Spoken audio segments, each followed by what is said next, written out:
गुरु, अगर आप दिल्ली एम्स में अपना इलाज कराना चाह रहे हैं या फिर एमआरआई, सिटी स्कैन या फिर अल्ट्रासाउंड कराना चाह रहे हैं तो जरा सा थम जाइए, मेरी बात सुन के तब अपने घर से दिल्ली एम्स के लिए रवाना होइएगा, नहीं तो आपके पैसे भी बर्बाद चले जाएंगे। नमस्ते, मैं अश्विनी श्रीवास्तव, आप देख रहे हैं the next post. Delhi AIIMS का एक ऐसी बात आज आपसे बताने जा रहा हूं जो सुनने के बाद आप भी सोचने पे मजबूर हो जाएंगे। दिल्ली एम्स यानी all India institute of medical science, जिसको लेकर बड़ी बड़ी बातें की जाती हैं और बड़ी बड़ी गाथाएं गाई जाती हैं हमारे देश के नेताओं के द्वारा, लेकिन यह खबर पूरी तरीके से दिल्ली एम्स की पोल पट्टी खोलती हुई नजर आ रही है।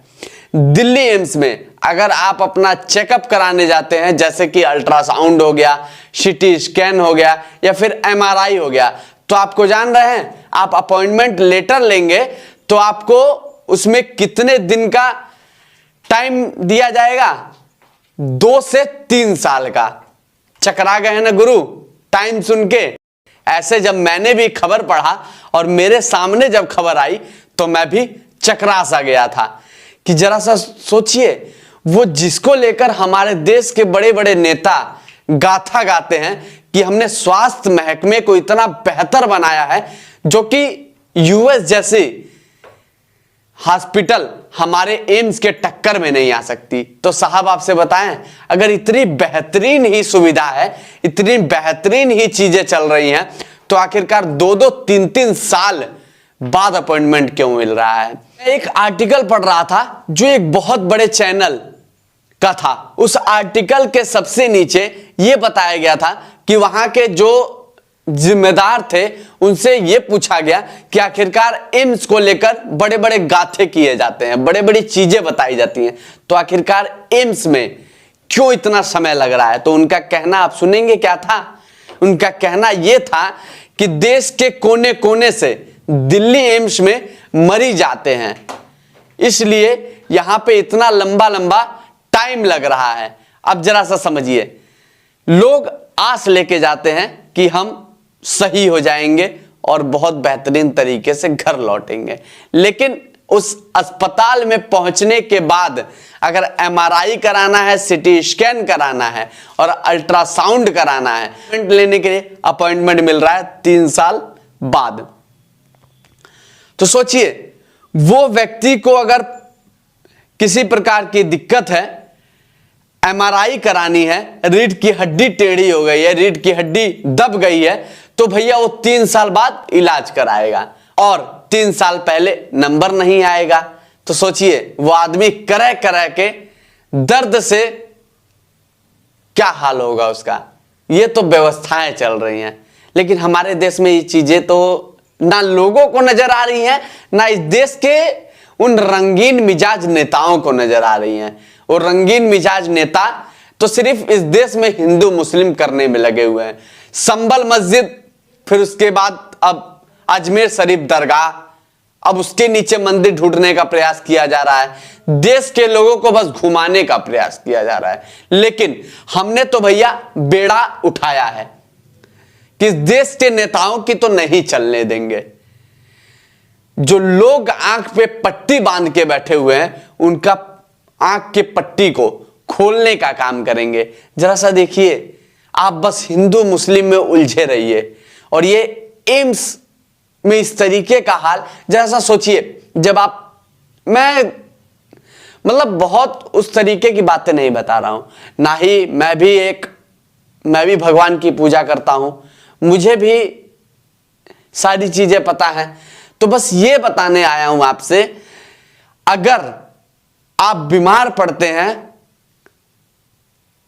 तो क्या ये लोग साथ देंगे आपका, जो ये बस बताने में लगे हुए हैं कि मंदिर मस्जिद मंदिर मस्जिद? जरा सा सोचिए, अगर आप बीमार पड़ते हैं तो इन्हीं अस्पतालों में जाएंगे और इन अस्पतालों में जाएंगे तो आपको सुविधाएं नहीं मिल पाएंगी। तब क्या आपको मंदिर मस्जिद याद आएगा? आप पहले यह सोचेंगे कि किसी तरीके से मेरी जान बच जाए, उसके बाद मंदिर मस्जिद के बारे में सोचेंगे। लेकिन ये नेता आपको गोल गोल बस घुमा रहे हैं और पर मंदिर मस्जिद कर रहे हैं। क्यों आप इन लोग के चक्कर में घूम रहे हैं? अब जरा सा समझिए, Delhi AIIMS, all India institute of medical science का यह हाल है, तो जरा सा समझिए उन मेडिकल कॉलेजों का क्या हाल होगा, उन जिला अस्पतालों का क्या हाल होगा, उन सीएचसी पीएचसी का क्या हाल होगा, जो छोटे से गांव में, कस्बे में, या फिर एक छोटे से बाजार में, या फिर एक जिला लेवल का जिला अस्पताल होता है, या फिर मंडल लेवल का जो मेडिकल अस्पताल होता है। तो समझिए वहां की व्यवस्थाएं किस तरीके से होंगी जब दिल्ली एम्स की ये व्यवस्था है। अभी तो तमाम चीजें हैं पोल पट्टी खोलने के लिए, लेकिन एक ही चीज मैं आपसे बता रहा हूं, 3-3 साल का वक्त, और पूछने पे एम्स के जिम्मेदार ये कह रहे हैं कि भैया मरीज इतने ज्यादा हैं हमारे पास, देश के कोने कोने से मरीज आते हैं, तो आखिरकार इसमें हमारी गलती क्या है? गलती साहब आप लोगों की नहीं है, गलती आप लोगों की ही है। और गलती क्यों है? क्या देश में पैसे की कमी आ गई कि क्या 2-4-5 अल्ट्रासाउंड मशीनें, एमआरआई मशीनें, सीटी स्कैन मशीनें नहीं बैठाई जा सकती एम्स जैसे अस्पताल में, और इसका हवाला दिया जाएगा कि हमारे पास देश के कोने कोने से मरीज आते हैं, तो हम आखिरकार कैसे उनका इलाज करेंगे? अपॉइंटमेंट तो हम देंगे ही देंगे भैया 2 साल 3 साल का। तो साहब क्यों देंगे? इनके टैक्स के पैसे की कमाई है, उसको यूज कीजिए ना, अच्छी जगह यूज कीजिए। क्यों मंदिर मस्जिद को ढूंढने में यूज किया जा रहा है? स्वास्थ्य व्यवस्था में इसको यूज कीजिए, शिक्षा व्यवस्था को बेहतरीन करने के लिए यूज कीजिए।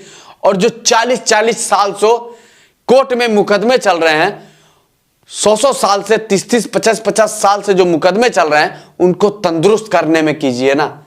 इस तरीके से हमारा भारत देश स्वावलंबी बनेगा और अखंड भारत का जो नारा दिया जाता है वो बनेगा। ये तमाम सवाल हैं। माना मैं कड़वा बोल रहा हूं, बहुत लोगों को ये मेरी बोली रास नहीं आएगी, लेकिन जब साहब आप बीमार पड़ेंगे ना, तभी मेरी ये बोली आपको रास आएगी। और जब आपका इलाज नहीं हो पाएगा, आपके घर में जो बच्चे हैं या फिर आप ही अगर बीमार पड़ जाते हैं, तो अगर बेहतरीन अस्पताल की सुविधाएं आपको नहीं मुहैया हो पाएंगी, तब आपको उस दिन पता लगेगा कि इस मंदिर और मस्जिद में खोना कितना बड़ा पाप है। और ये राजनेता बस आपको मंदिर और मस्जिद में इसलिए घुमा के रखे हैं ताकि आप अपने हक की लड़ाई ना लड़ सकें, और ना ही अपने हक का आवाज उठा सकें, और ना ही इनसे आंखों में आंखें डाल के इनसे सवाल कर सकें। ना जाने किस तरीके से खेल खेला जा रहा है, बस हवाला दिया जाएगा, हवाले से काम नहीं चलेगा।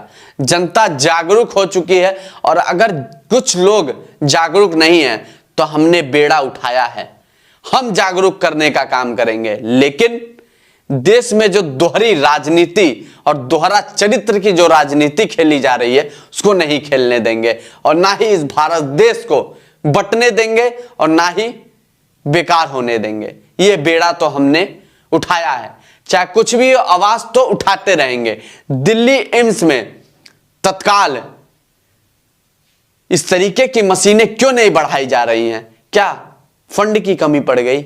साहब इस देश में फंड की कमी नहीं है। फंड की कमी होती तो इतने दिए ना जलाए जाते, इतने तेल ना इस तरीके से जलाए जाते। मैं उसके मतलब विपक्ष में नहीं हूं, लेकिन जो तेल जलाए गए राम मंदिर में, वो साहब नेता अपने जेब से क्यों नहीं जलाए? क्यों टैक्स के पैसे की कमाई से उस दिए को जलाया गया? इस दिए को जो जलाया गया, उस टैक्स के पैसे की कमाई अगर लोगों के अच्छी चीजों के लिए लगती, तो सोचिए हमारा ये भारत देश कब का सुनहरा हो गया होता। देश में बस यही बचा है क्या? मंदिर मस्जिद, मंदिर मस्जिद। इस तरीके की दोहरी राजनीति ना की जाए तो बेहतर होगा, और लोगों की सुविधाएं और उनका अधिकार उनको मुहैया कराया जाए। बस आप लोग जो वीडियो देख रहे हैं उन लोगों से बस एक ही चीज कहना चाहूंगा, समझ जाइए, नहीं तो ये राजनेता आपको भी बेच के खा जाएंगे।